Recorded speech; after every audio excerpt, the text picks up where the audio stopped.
Le harcèlement scolaire prend de plus en plus d'ampleur en France, à tel point que le ministre de l'Éducation, Gabriel Attal, a décidé de mettre en place de nouvelles réformes, comme par exemple, c'est au harceleur de quitter l'établissement et non au harcelé. Il demande également qu'il y ait des référents dans chaque établissement pour essayer de limiter malheureusement ce fléau dans nos écoles. La nouvelle méthode de harcèlement scolaire est le phishing. Le phishing est une méthode utilisée dans le cadre des arnaques, c'est-à-dire qu'on vous envoie un mail avec un lien, vous cliquez et de ce fait on récupère votre adresse IP malheureusement, et c'est le principe de vous auto-envoyer des messages. On fait croire que vous envoyez des messages de harcèlement pour vous faire passer pour fou ou pour folle malheureusement.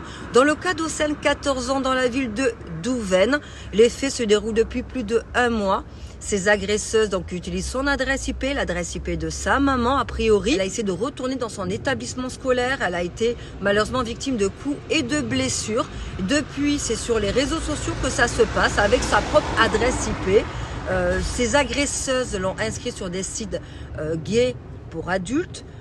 Tout d'abord pour femmes, ensuite pour hommes. Elle a 14 ans, Océane, donc elle reçoit malheureusement des messages d'adultes qui n'y sont pour rien, mais ça la met fortement en danger.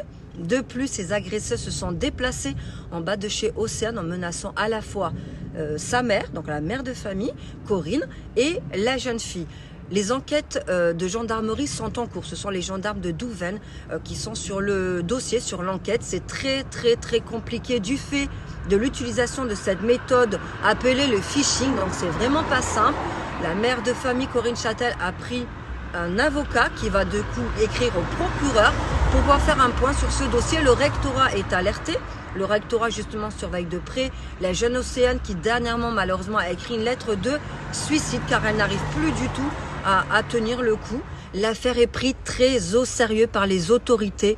La police nationale est venue aussi justement se rajouter au dossier pour exécuter des rondes autour du domicile pour empêcher les agresseuses d'atteindre la jeune victime, Océane, je répète, 14 ans. Des auditions vont commencer très prochainement. A priori, il y aurait une personne basée à l'étranger, en dehors du pays, qui continuerait d'utiliser l'adresse de cette jeune fille. À noter qu'à chaque fois, les comptes sont suspendus. Malheureusement, elle recrée des comptes derrière. En revanche, ce qu'on peut noter, c'est que les citoyens sur les réseaux sociaux se mobilisent en grand nombre pour faire obstacle, pour faire barrage, pour tout simplement dénoncer ce compte. Je pense qu'il y a vraiment une prise de conscience autour du fléau qui est le harcèlement scolaire. Sarah Frick pour Nouvelle Aube.